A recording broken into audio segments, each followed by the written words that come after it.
One final and last-minute attempt to throw out the election interference criminal case in Fulton County against former President Donald Trump. Today was the deadline for the defense to file pre-trial motions, with prosecutors hoping to start the trial later this year. And Trump's Atlanta attorneys filed motions to dismiss the case here based on presidential immunity and other arguments. 11 Alive's John Schierick is looking at what's next.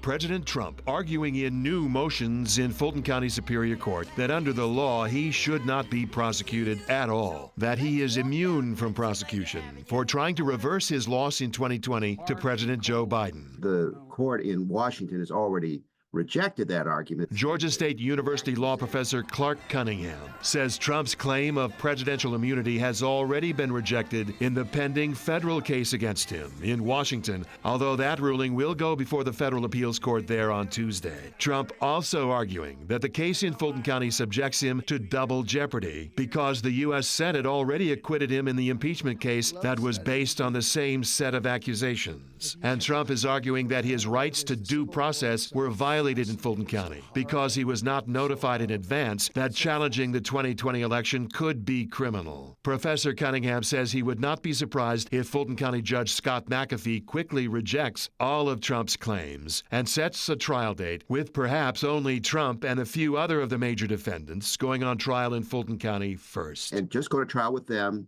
Jury selection is quicker, keep it simpler, leave out a lot of the side issues, and just get this thing going.